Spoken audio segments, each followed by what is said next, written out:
Hello, hello, everybody. It is 7:30 on Tuesday night. It is so good to be with you tonight. I am super excited about tonight's topic. This is a brand new webinar that I just created. In fact, I feel like I'm going to move this so I can just have a little bit more of myself in the screen. I felt like, there we go. I actually think that's a little bit better. All right. How y'all doing tonight? I am so excited to be with you. So, as I was saying, this is a brand new webinar, and the topic tonight is the secret to creating the dating life that you want after divorce. So fun, right? I cannot wait to dive into this with you. This subject comes up a lot in the work that I do with my clients. And not to mention, I am also, traveling the same road as well. So I have learned a thing or two, and I am so excited to share with you guys tonight. So I think it's going to be a lot of fun. But the bottom line is that so often dating becomes a source of stress and frustration, right? If you've been dating, then I would be willing to bet that that has been your experience. But it's supposed to be fun. That is what I always tell myself, is that this is going to be fun. This is supposed to be fun. So how can you have more fun dating? How can you create a positive experience for yourself? How can you create the exact experience that you want to have? That, my friends, is what we're talking about tonight. So let's dive in. All right. So, if we haven't met, please allow me to introduce myself. My name is Jennifer Bogard. I'm a certified life coach, and I was certified through the Life Coach School. I am also a founding coach at Virtuosa Coaching. First and foremost, though, I am a mom to these two amazing kids that you see here in this photo. My daughter is 14. She just started high school, and my son is 11. He just started middle school. And I'm going to tell you, you might actually hear some noise in the background because my son has some friends over right now. So I'm sorry if you do hear some, wrestling and yelling in the background. But we are busy. If you have kids around those same ages and stages, then you know it's an incredibly busy time when we spend a lot of time running, a lot of time in the car.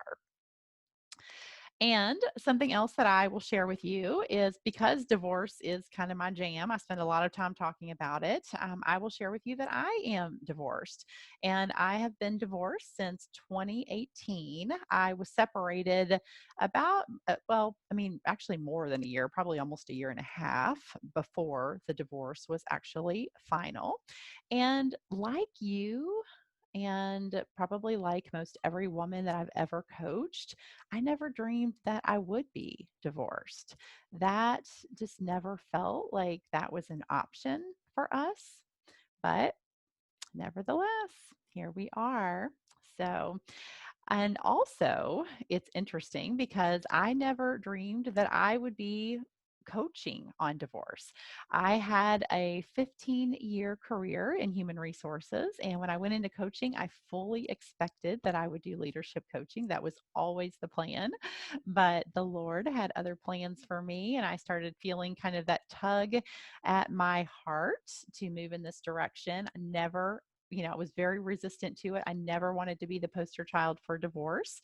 And a lot of, people, probably most people in my network, didn't even know I was divorced just because I'd never talked about it. And again, lo and behold, I never dreamed I would be here, but nevertheless, here I am. So, my mission as a coach is to help divorced women stop living at the mercy of their emotions and their emotional triggers so that they can move forward and rebuild a new life that they are proud of. No more automatic default and no more survival mode.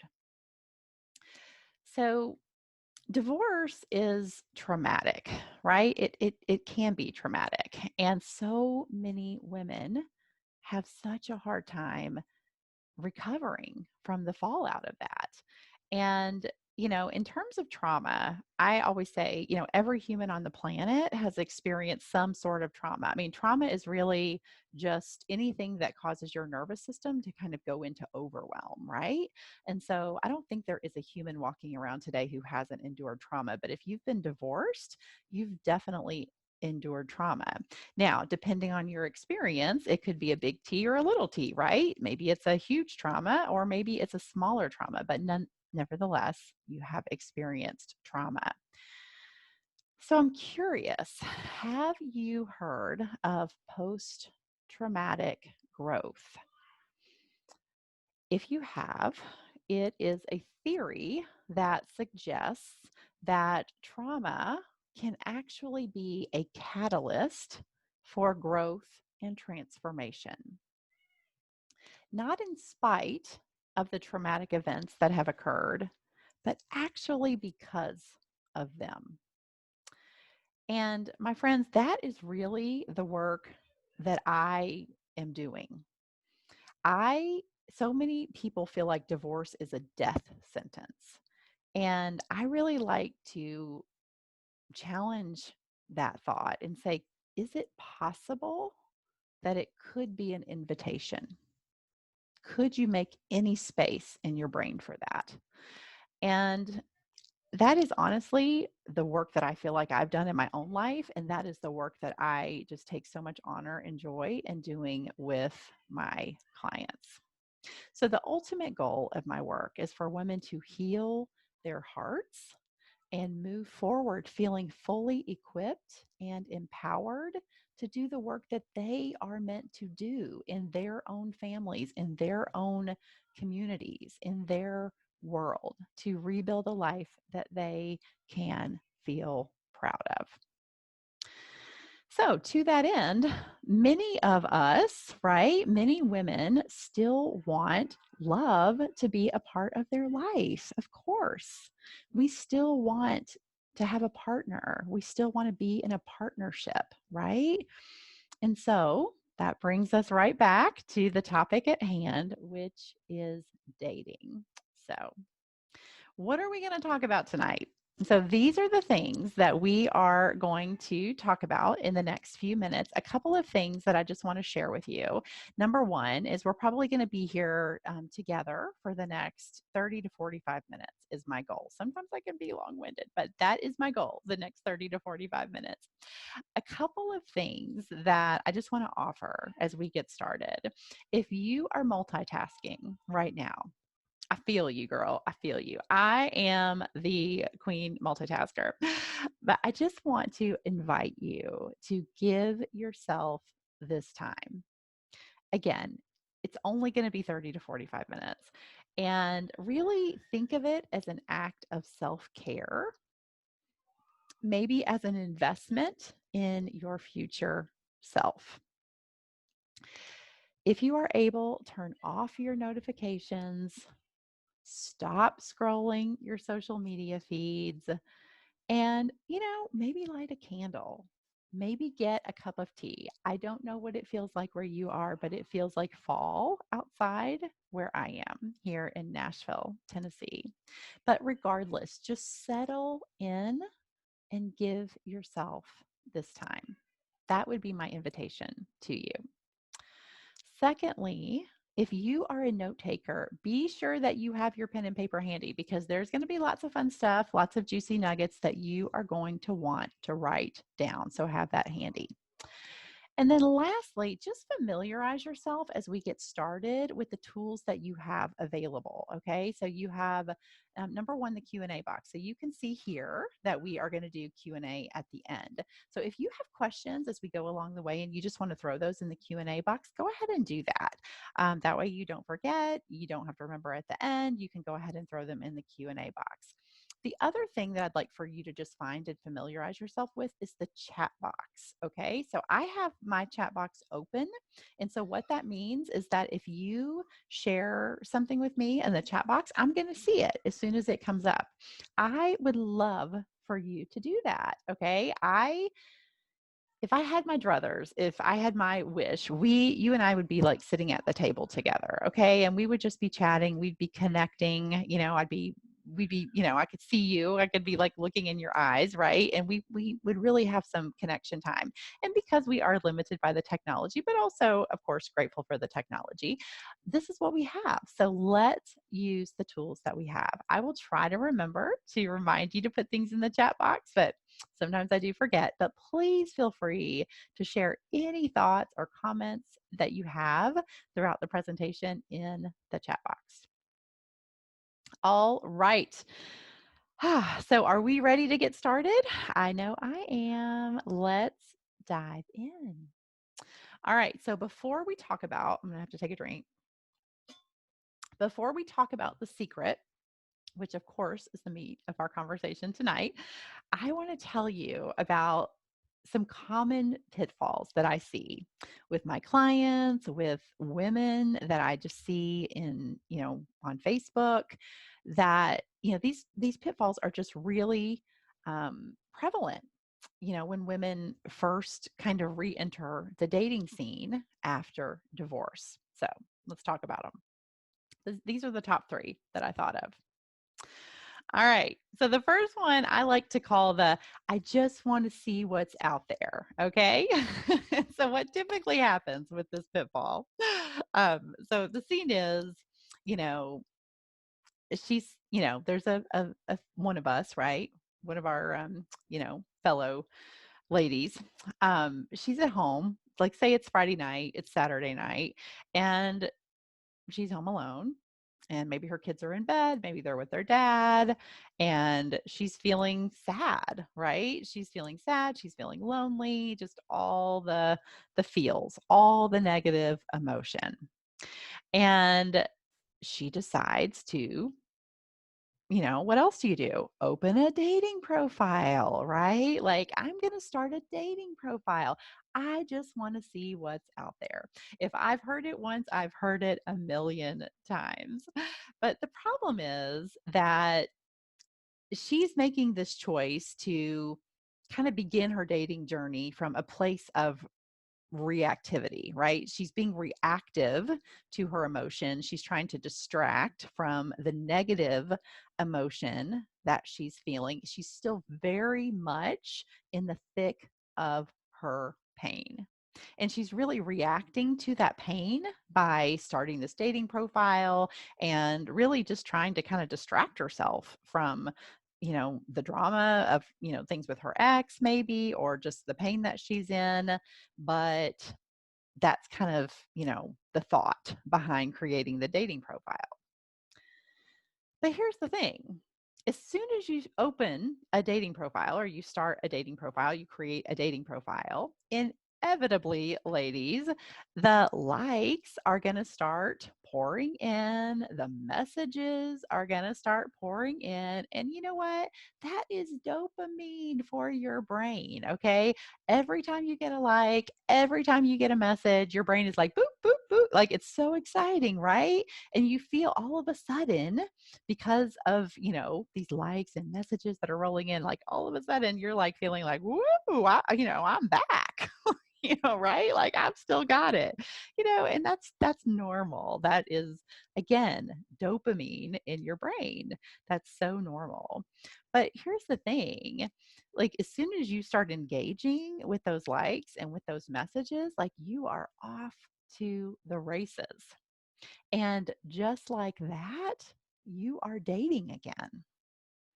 And the problem with that is that, from that place of, I just want to see what's out there, and in the thick of your pain, you haven't given any thought to what is it that you want? What are you looking for? Who are you looking for? What kind of relationship do you want to create? How do you want to show up in your next relationship, right? Like these are all really important things, questions to work through before you re enter this realm. And so none of that has happened here. All right, moving on. So, pitfall number 2. I like to call this one the holy crap, what have I done? Okay. And like the bottom line is like you jumped into the deep end of the pool and you were not ready. Okay. Like nothing about you was ready. But again, as soon as you start engaging with those likes, you start engaging with the messages, you start actually talking with men, chatting with men, maybe you give them your phone number, you move it to a text message. Suddenly, things are progressing much quicker than you ever imagined that they would. So, next thing you know, men are wanting to meet you in person. So often, the women who create their dating profiles from that place of I just want to see what's out there, reacting to their own pain, they really don't want to meet anybody. Like they're not even ready at all to meet someone in person. That was never really their intention because they just wanted to see what was out there, right?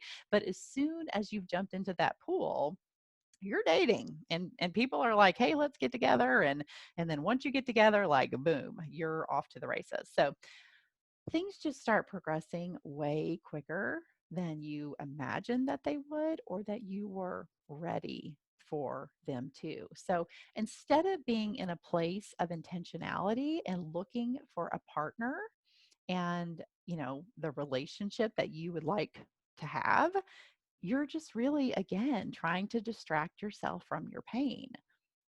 And these scenarios, they never end well because instead of distracting yourself from the pain, what ends up happening is that you end up heaping more pain onto the pain that you were already in. So that's number 2. All right. What is the third and last pitfall? I like to call this one, I don't know what to do. What do you think? Right?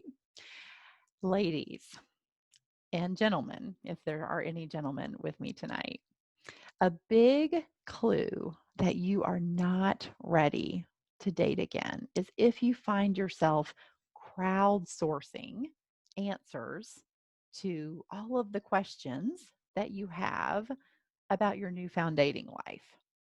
Okay.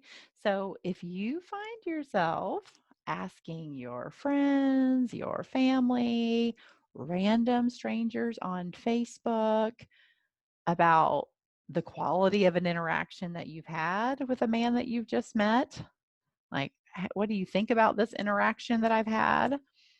Or what do you think about this experience that I had? Or what should I do in this XYZ situation?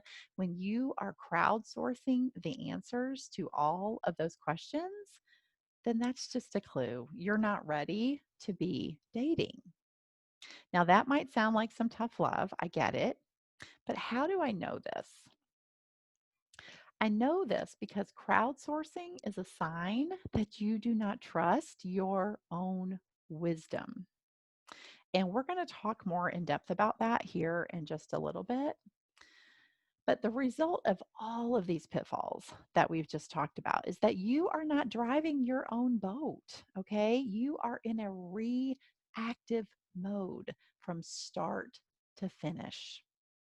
And the goal and really, the path to creating the dating experience that you want to have is for you to curate your experience, for you to create the exact experience that you want to have. But that's never going to happen when you're doing it from a place of reaction. So, are you ready for the secret? All right, so let's talk. Here we go. Okay, so before you try to find a new partner or to create a relationship with a new person, you must have a solid relationship with yourself first. Okay. Now I know, I get it. This is not as fun to talk about, right? Like we'd rather be talking about the boys. Okay. Like I get that. But this is really foundational. Okay. And here is why. In order to have a positive dating experience, in order to have a fun dating experience, you cannot be at the effect of him, whoever him happens to be at the moment. Okay. So, what I mean by that is that your emotions cannot be dependent on him and his actions. So, you have to decide ahead of time, how do you want to feel? What is the experience that you want to have? And then only allow behavior and accept people into your life who support that vision that you have. Okay. Now, I'm going to say this again. You have to be an emotional adult. And what that means as an emotional adult is that we are not riding the waves of reaction to his words and actions. Okay. So, as an emotional adult, your emotional life is dictated by you and the quality of your thoughts creating your feelings. Okay. You choosing how you want to think and feel and being in charge of that and not being dependent upon him and how he acts because you can't control that, sister.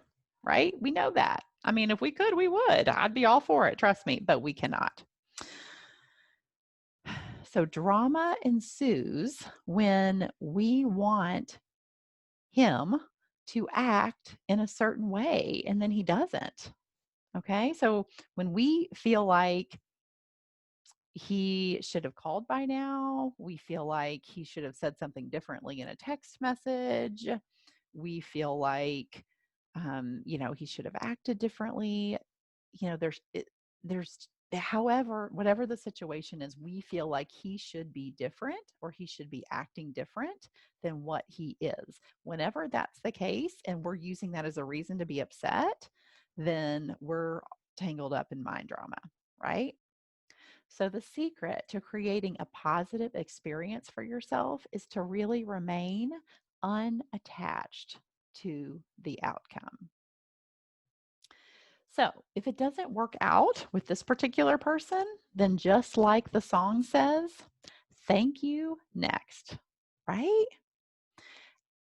And then when he does something that feels rude to you, or it feels confusing to you, or it feels disrespectful to you, anything that's not in alignment, again, with what you've decided ahead of time is the vision that you have for the partner that you want and for the relationship that you want, then you can simply say, thank you for showing me who you are.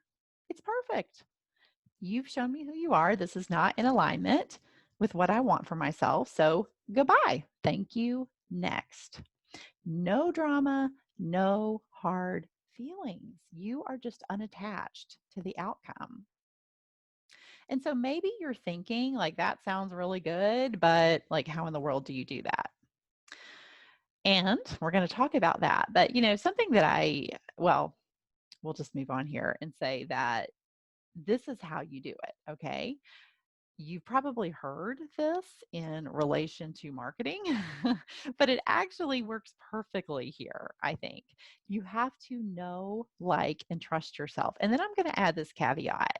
You also have to have an attitude of abundance, right? So to remain unattached to the outcome and to be able to say to this person who's come into your life who is acting in a way that's confusing or rude or disrespectful and just not in alignment with the vision that you've created for what you want in a partner and in a relationship, in order to be able to say, thank you for showing me who you are, goodbye, thank you, next, you have to really believe wholeheartedly in abundance. You have to believe that this is not the only person, that if it doesn't work out with this person, there's plenty of other people out there, right? Like everything is not tied up in this person. No matter how great I might think they are in our initial interactions, there are plenty more out there. And that's actually really key as well.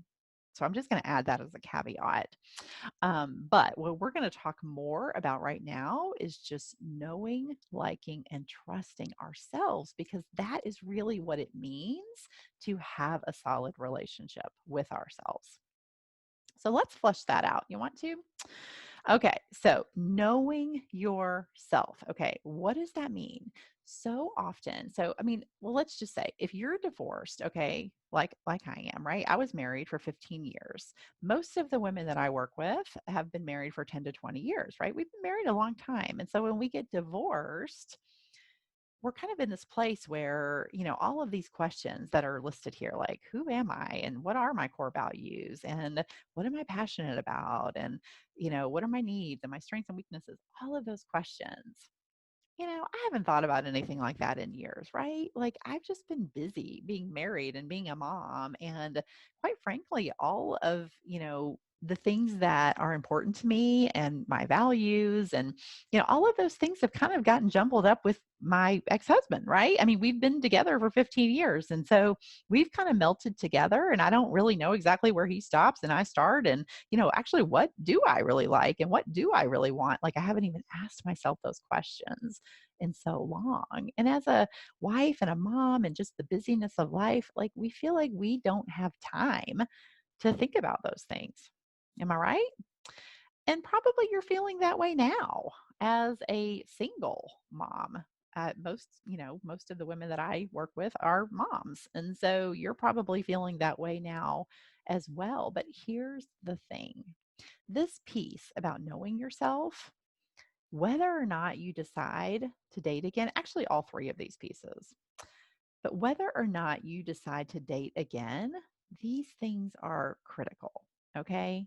Because again, they're not just the foundation for your next relationship, they're actually the foundation for the relationship that you have with yourself, which is the most important relationship that you have in your life.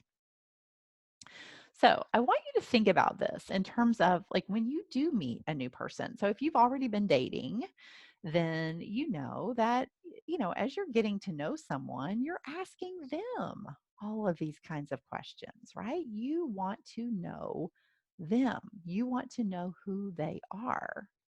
So you need to know these things about your own self first. Number one, because if you're asking them, then they're likely going to be asking you right back. So it just gives you an answer to the questions that they're going to have for you, right? As you're being curious and getting to know them and asking them these types of questions, you also need to be prepared with an answer. So it's going to help you just practically in that regard, right? But here's the thing is that when you know these things about yourself and you are engaging in that type of interaction with a new person that you're dating, and that's like the most fun thing about dating is just being curious and getting to know a new person, right? And finding out all of those things and sharing these things about yourself. And as you're doing that, when you know yourself and you know what's important to you, it's like you have a measuring stick. So as you are getting to know this person and they're sharing, these details about themselves, then you more quickly are able to evaluate whether or not this person is a good match for you because you know what your core values are. You know the things that are important to you. You know the type of future that you want to create for yourself. Like you have all of those answers. And so when someone starts telling you the answers to those questions for themselves, it's immediately obvious to you whether or not this person will be a good match for you. So that's just really practically speaking, right? And then also, you're going to be less likely to compromise when you have clarity around what these things are for yourself. So when you know what is important to you, and maybe just identify like what are my non-negotiables here, then you're going to be less likely to compromise on those things when you really know yourself and what you want in a partner and what you want in a future relationship. Okay, so moving on to liking yourself. Ah, ladies, this is huge. Okay, so here's the deal. When you like yourself, you will inevitably attract someone into your life who agrees and treats you accordingly. And this is also true conversely. When you don't like yourself, you will most likely attract someone into your life who agrees and treats you accordingly. Your vibe attracts your tribe. Okay. I'm sorry to be cliche, but that is true. That is true in life. And that is especially true in dating. So, ladies, you have to own the prize that you are, the catch that you are. If you don't believe that to be true about yourself, then how can you expect that someone else is going to believe that about you? So, what does that mean? When I say something like own the prize that you are, like what does that actually look like? Okay. So, that means believing that you are 100% worthy and deserving of every good thing, including love, and that you are lovable no matter what. No matter what you've done, what you haven't done, no matter what your ex did or didn't do, or said or didn't say, none of those things matter. These things are non negotiable because you are a human on the planet. Okay? You have to believe that. And I also just want to add, I know sometimes, it might sound like when I say to believe that, it sounds like, oh, well, that sounds really easy. But, I just want to offer that believing things like that, believing that you're 100% worthy and deserving, believing that you are lovable no matter what. It's often not a one and done thing, right? It's not like I just say like, "Oh, I believe that," and okay, it's done, right? Like it's actually a practice. It's just like anything else. It's a practice that we have to be committed to.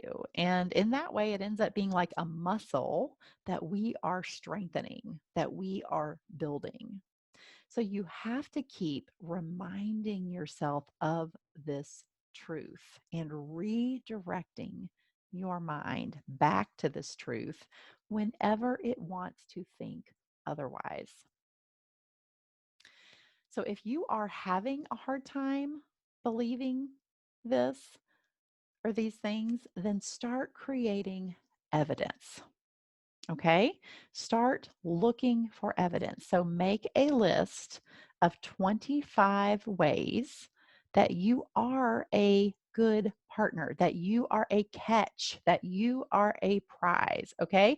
Number one, the first list is how are you being a good partner to yourself? 25 things. Because again, whether or not you decide to date again, you are perfectly fine. You are okay. And you will be your own best partner. Okay. So, in what ways are you being a good partner to yourself? You got to give somebody else some tough competition. Okay. So, that's the first list. And then the second list is what are the 25 ways that you're a great partner to someone else? And maybe those are things from, your past relationships, and maybe those are just the ways that you're committing to show that you are committed to showing up differently in your next relationship, right? But make these lists, create that evidence for your brain to believe, to start poking holes in any belief to the contrary of what's true. that you are a prize. You are a catch, no matter what. And here's the deal. We always see what we look for. Okay. That is how your brain is wired, is that we see what we look for. It's actually called the reticular activating system. It's a thing. Okay. So when you start looking for the ways that you are a prize and a catch and 100% worthy and deserving and lovable and all of those things, then you're going to find them. Okay. All right. So, number three is trusting yourself. Okay. So, this is kind of what we were alluding to earlier when we talked about the crowdsourcing, right? But this is so huge. You have to trust in your own wisdom. You know what's best for you. There is no one else who knows better than you do what's best for you. No one. So when you're going to other people and you're asking, for their opinion on these things going on in your life, trust that they don't know better than you do. You know what's best for you. And then again, going back to that crowdsourcing, that is such huge, evidence and a result of not trusting in your own wisdom. So before you go to other people in your life, whether it be your friend or your, family member or just strangers on Facebook, and you're asking them like what you should do in a certain situation, just make sure that you've asked your own self first. Okay? Make sure that you have already formulated your own answer. And then if you still want to go and ask other people, then do it. But don't put their opinions above your own wisdom, please. Trust yourself. And you know what, my friends? This doesn't just apply to dating, this applies to every area of your life. Trust yourself. You know what's best for you. You really do. All right. So, the secret in a nutshell, okay? Number one is decide that you are 100% okay, whether or not you have a partner, okay?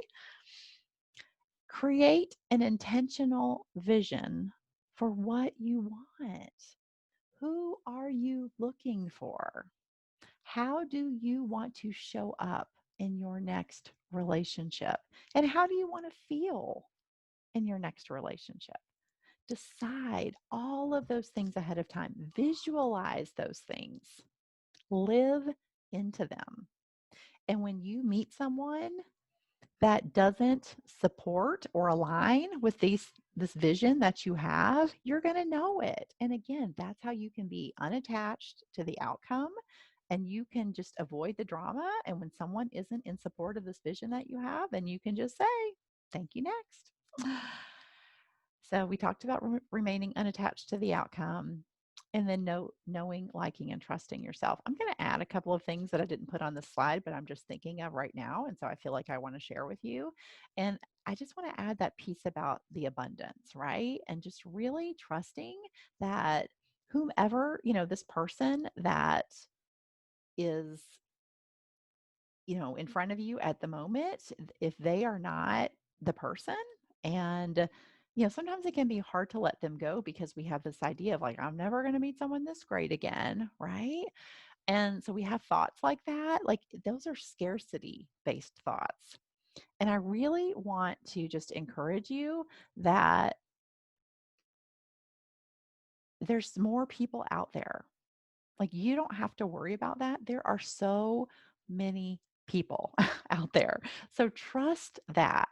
Trust in abundance.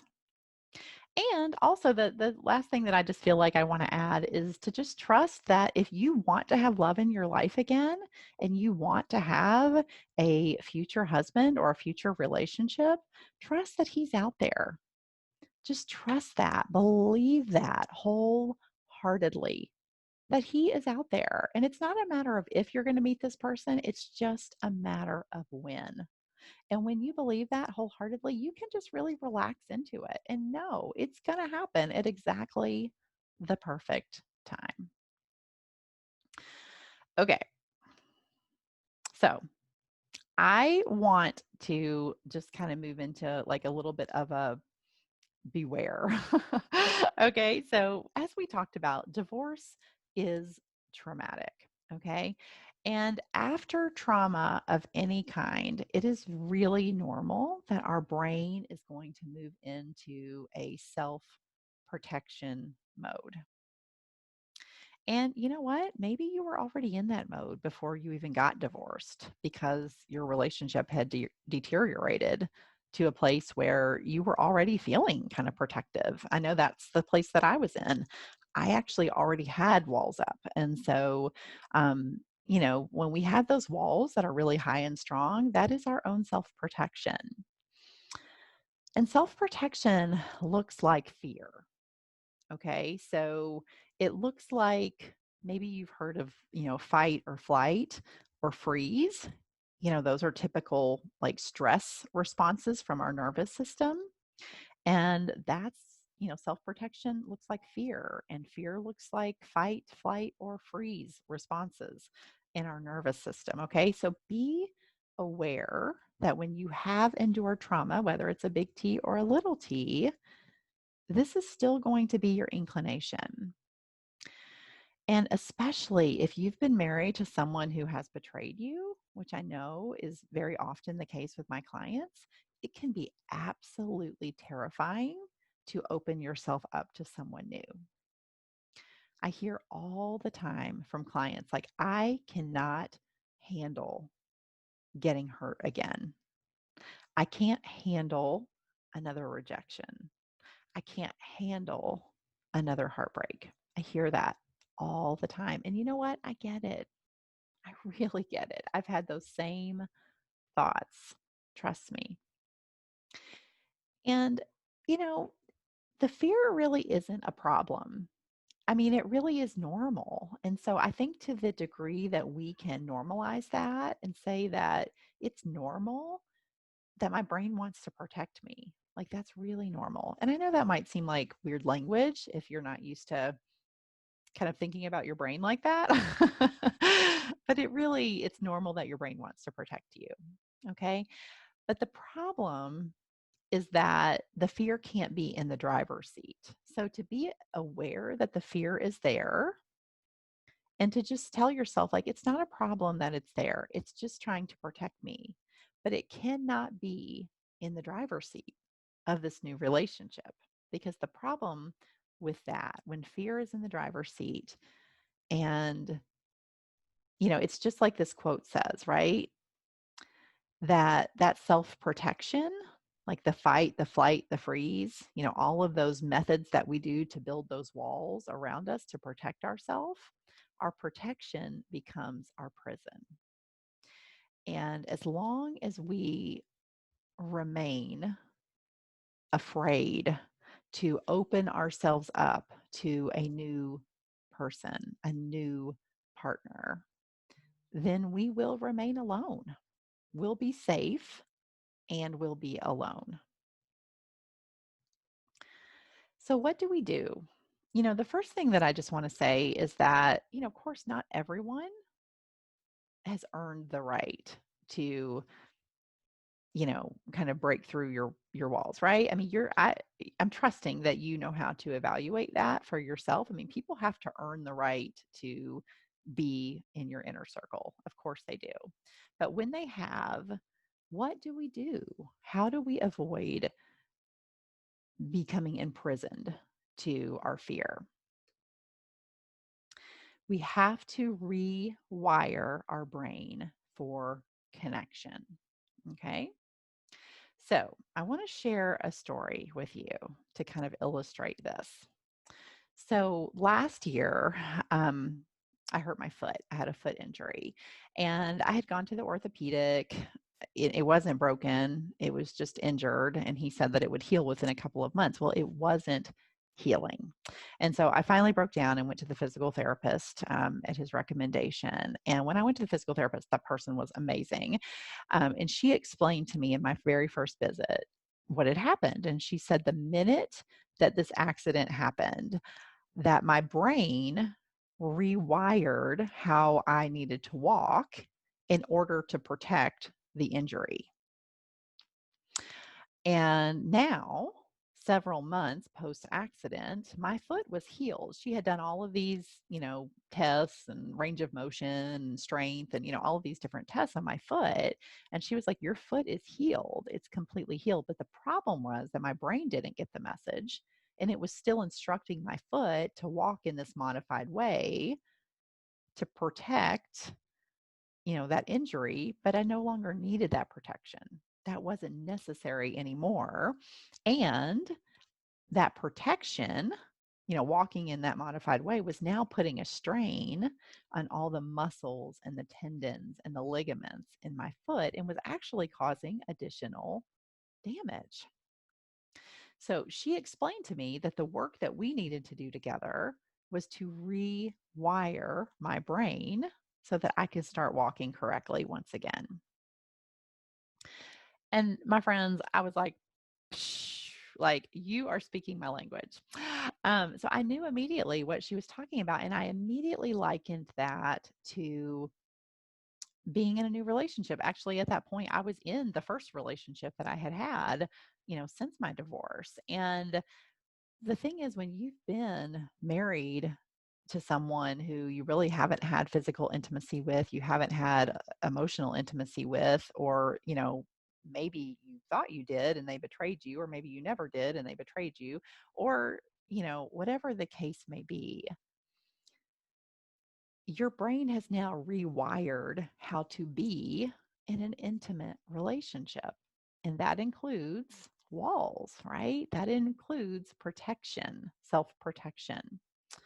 And so, if you want to create a new healthy partnership now, then you have to rewire your brain.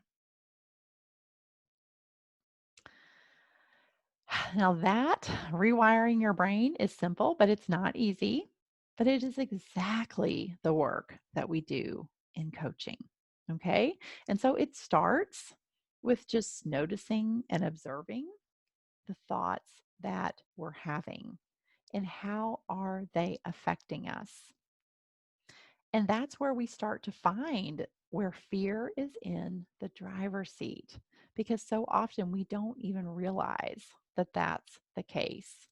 But when we can uncover these thoughts and these feelings, then we can make conscious choices about how we want to think and how we want to feel so that we can act in a way that will create results that we want to have. So, if you haven't taken the time to heal after your divorce and to figure out what part of your divorce can you own so that you can clean up your side of the street, so to speak, right? So that you can get your house in order so that you do not repeat the same patterns again in a new relationship. And awareness is a very important first step, but it is not enough. You have to actually act differently. You have to show up differently if you want to create a new and different result in your next relationship. So, what would it mean if you could create the dating experience that you want to have? If you knew in your bones that you are 100% okay, whether or not you have a partner, if you knew that if it doesn't work out with this person, no problem. It's the world is abundant, right? There's plenty more amazing people out there that I haven't met yet, right? If you could believe that, if you believed wholeheartedly that if I want to love again, I will love again. He's out there. It's not a matter of if, it is a matter of when.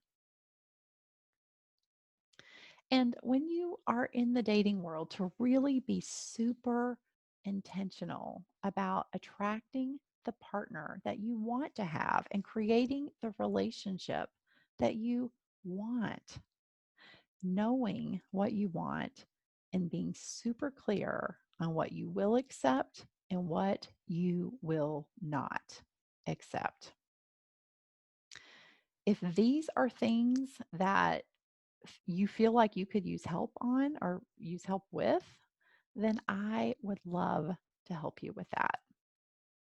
And I just want to offer that the work that we do in, my program, I mean, it's not all about dating, right? I mean, these are meta skills that once you know, like, and trust yourself, that is the foundation for the relationship that you have with yourself, which is going to help you in your dating life. It's going to help you in your parenting. It's going to help you in your work and your career.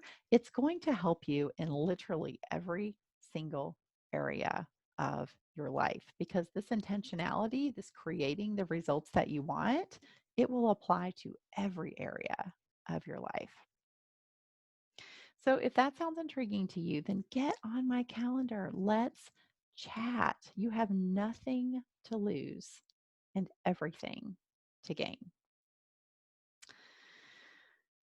All right. So, what questions do you have? Let's see here. I have one question here. All right. Let's do it. Okay. So, the question is, my kids go to their dad's every other weekend, but otherwise they are always with me. That means that I have 6 days a month that I can date.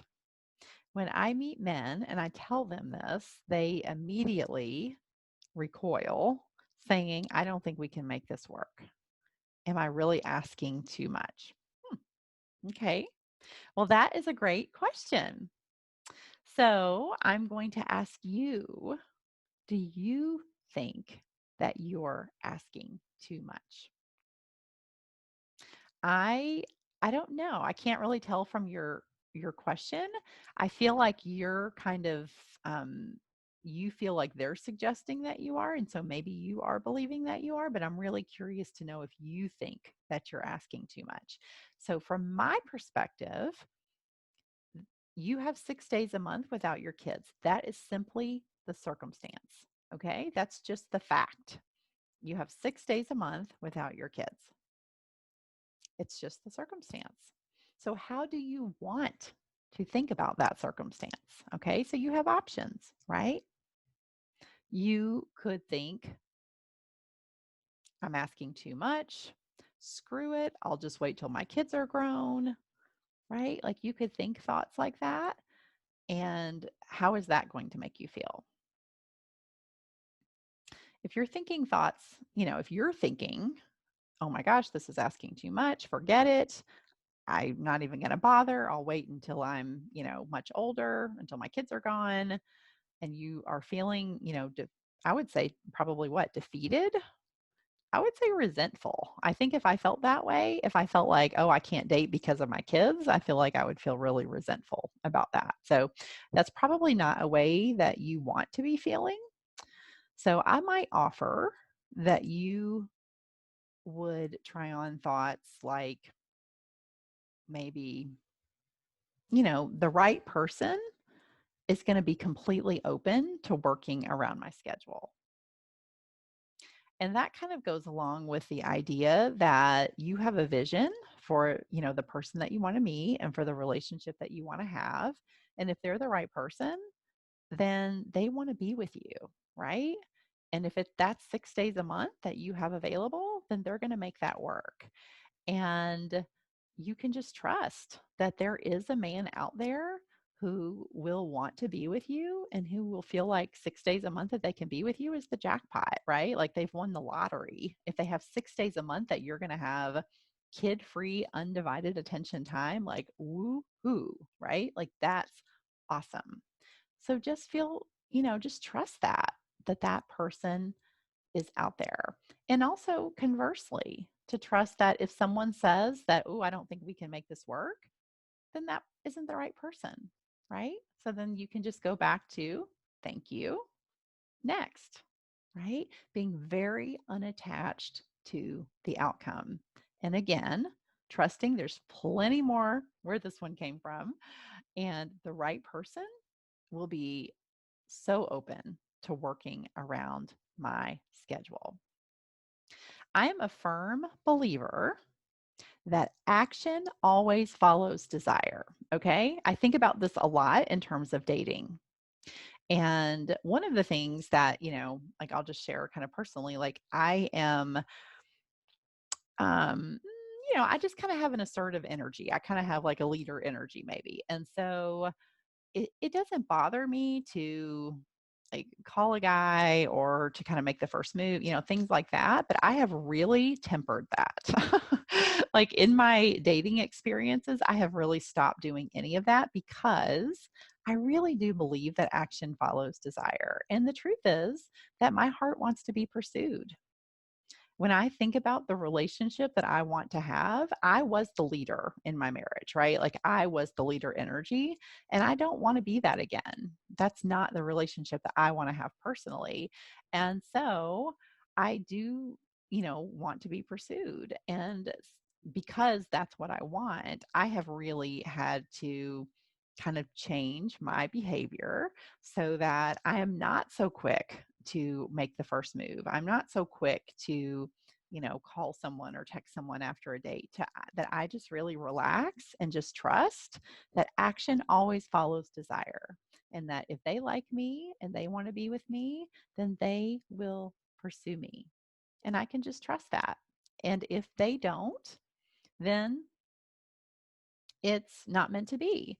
And, again, another thought that I think a lot is that if something's meant to be, then I can't screw it up. And if something's not meant to be, then I can't force it. And those thoughts really just help me to relax into that trusting posture of whatever's meant to be will be. And, I would also say that whole action follows desire thing would probably also apply to you a little bit in terms of, as things progress and as he's been really open to working around your 6 days a week, you might decide that you're willing to make some accommodations for him too. Maybe you hire a babysitter now and then.